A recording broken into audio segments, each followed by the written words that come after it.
You can do up to 20 feet, right? Okay. That's what I'm looking for. These are a little over 20, but up to 20 feet in between these. And what you're doing is setting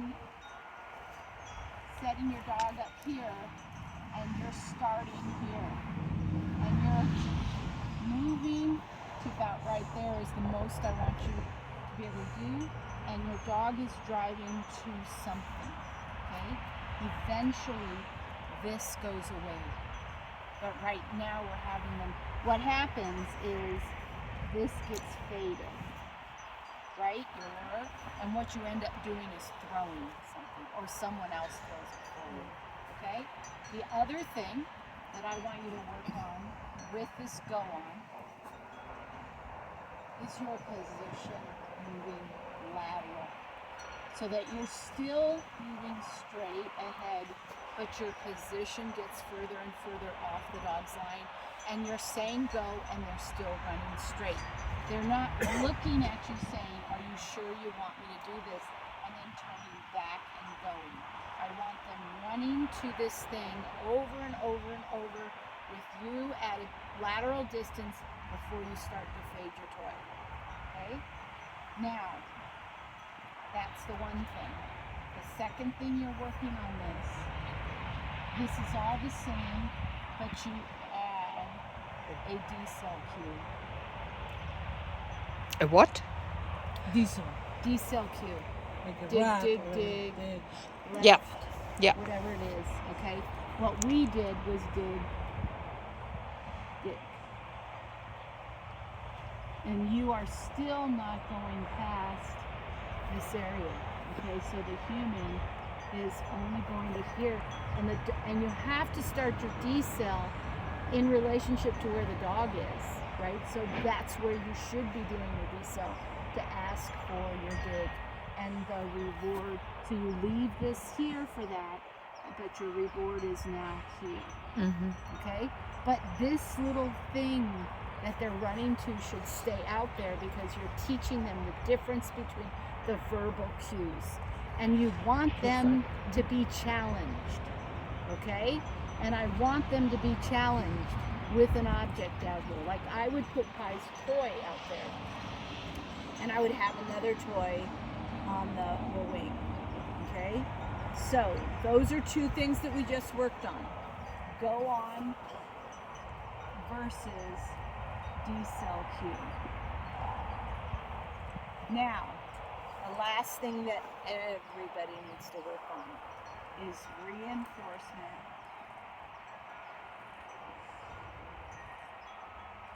control. So it's easier to do with toys than it is to do with food. But your reinforcer, whatever you're using, food, toys, whatever, needs to be on control. So the dog understands they have to do something before they can get something. Okay? And that's what a lot of the dogs are missing today, is the lack of toy and food control. Okay? And I don't want you guys like yelling, no, don't get that. Because with some dogs, like a dog like your dog, that's gonna just shut her down. It sparkles. If I say no, and she's at all uncomfortable, some days if she's not uncomfortable, she just barks at me and says, fuck you. But mostly she's uncomfortable in new places, so I have to tell her, no, don't do that. That shuts her completely down. And that's what we don't want the dogs to do. I think you could hit Puccino with a lead pipe and it wouldn't shut him down. So I don't think you have to worry about that with him. That dang flea, get off me. Yes, exactly. But the other dogs, they have varying levels of sensitivity. And a border collie can become sensitive even if they aren't, if you use a lot of negative punishment control. Okay? So what we really want to do is play those games that we played when we first started, and I'll go make a list of them and post them, so that the dog's understanding when they can have it and when they can't have it. Okay? because and the other thing you can do is use a piece of equipment that controls the food. So a click and train, any reward based thing that you can beep and it opens, that you could put there.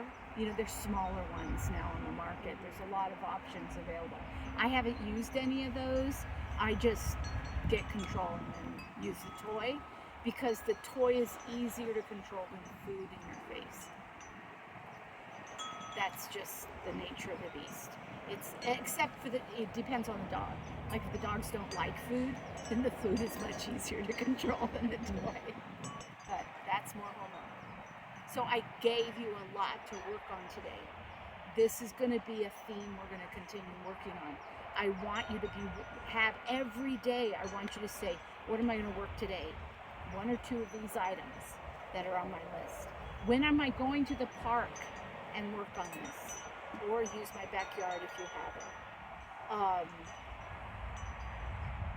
Plan that in your week so that you can get all of these things in so that we can move you guys forward. Okay?